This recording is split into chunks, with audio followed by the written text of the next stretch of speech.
to do. It's a very sustainable hero that has a Petrify. Now that he is 2 kills ahead as well with that Black Dragon form, it really feels like he's unkillable unless Indonesia throws more than... Well, unless they bring 4 people up to the XP lane. Even with 3, as you mentioned, Mirko, it's going to be a bit of a stretch. But of course, Indonesia, if they do go for that, they'll have some preparations in place. But now they're going for that mid lane play instead. T still soaking in all the damage there. Does a good job to help Deja to disengage. And Indonesia so far, every little rotation that they've been trying to do, every single catch they've been trying to look for, hasn't really worked out in favor for them. It's been Cambodia with the more efficient roams, more efficient rotations across the map. It seems like Indonesia wants to be as aggressive, but without the Kadita they had in game number 2, without 2 Petrifies, because Psychots is not on that Yuzong. They just are struggling to find the right pickoffs, and they need to rely on these neutral objective fights. But even there, it seems like Cambodia is one step ahead. They will take a free turtle yet again.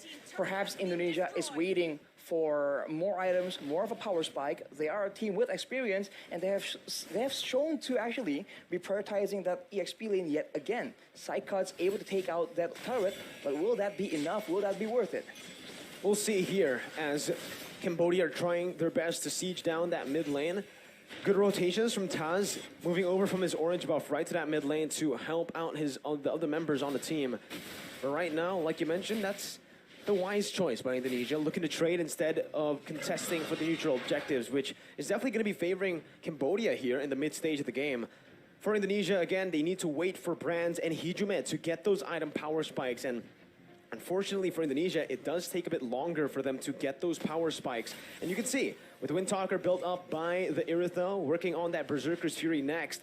Meanwhile, for the Beatrix, just that BODs, technically enough. He can go for something like a Haas Claws now, or even a Wind of Nature, and he does a lot of damage already. I think later on, OP is going to go for more of a burst damage build instead of a DPS build. But as we talk about that, that's an engage by Taz. Phantom Steed by Taz right now, as that's a Circling Eagle onto T. No one targeting the back line right now, as OP is still able to kite back. OP taken very low. Brand's looking for the play, but it's going to be OP who hits him back. Lutu caught in the real world inflation as Dreams falls to the hands of Deja. Cambodia here, still. It's a 1-for-1 trade, and it's both of the roamers, so it's still a stalemate for both of these teams in the trades even.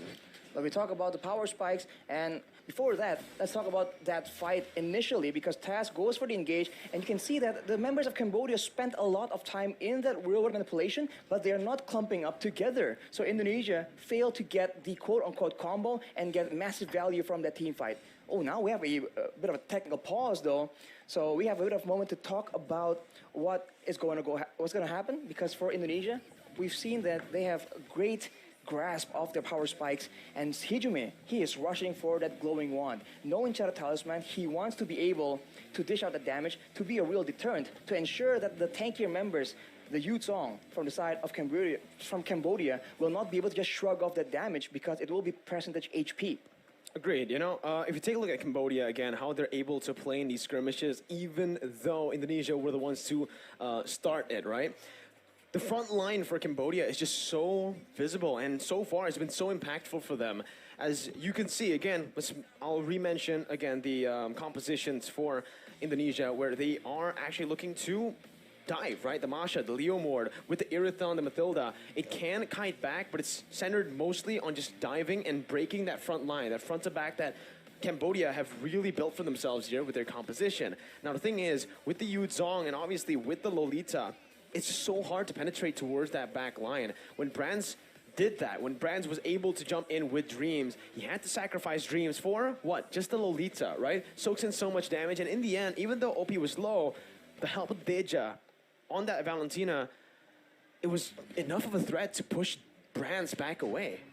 Later on, though, I do feel like Irithel and Beatrix in the ultra late game, I think Irithel has a bit of an advantage, and with the range difference, right? Of course, Deja can match it with the IMU, but for the most part, Hijume will also be able to actually do a lot more poke damage and pressure Cambodia into unfavorable exchanges. The Masha as well later on will be much, much tankier, much more so compared to Boom, and maybe excel in the 1v1 as well. So I think the later the game goes, the more options Indonesia have to actually play around with, provided that they don't let Cambodia just pull away from them as far as goal difference is concerned.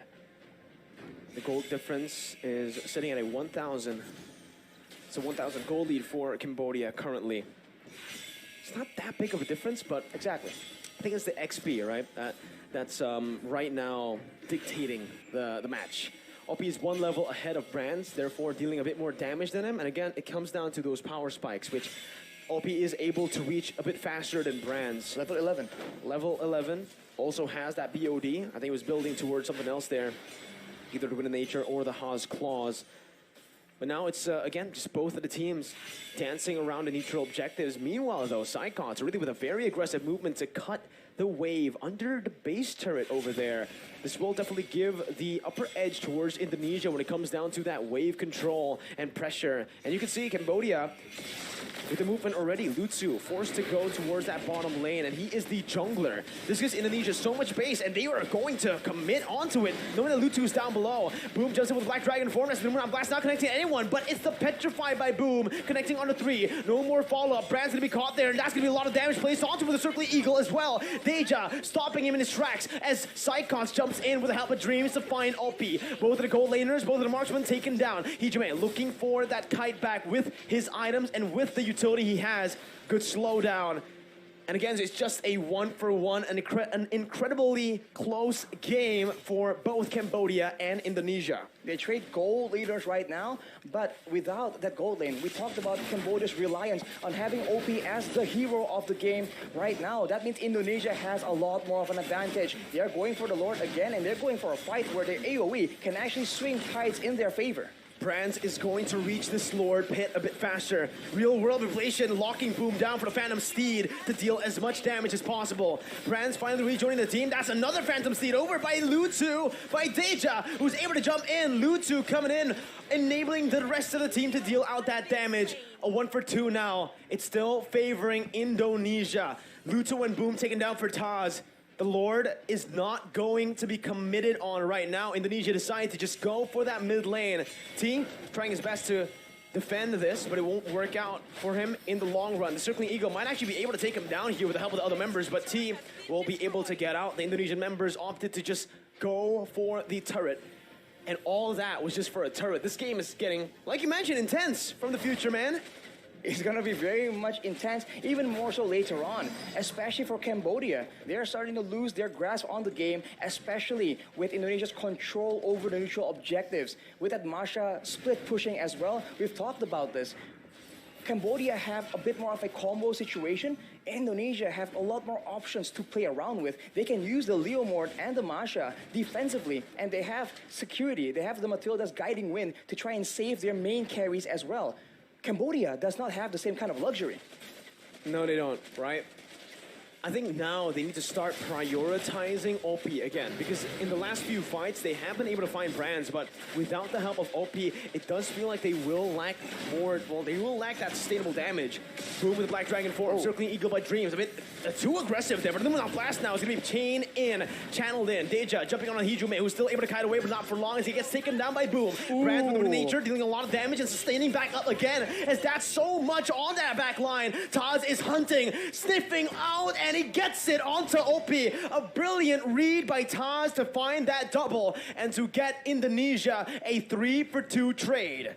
It's a very close game, man. Indonesia are winning the skirmishes, but only by about 1 kill each fight. But they keep repeating the same thing again and again. They have no urgency to take this Lord. They keep using it to bait the members of Cambodia into fights that they don't really want, that they can't really take. And it has been working so far, and eventually now they can get a free Lord, completely uncontested.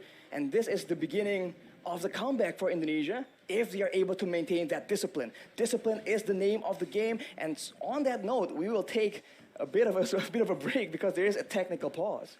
I think it comes down to the team fight execution, Arashi, there.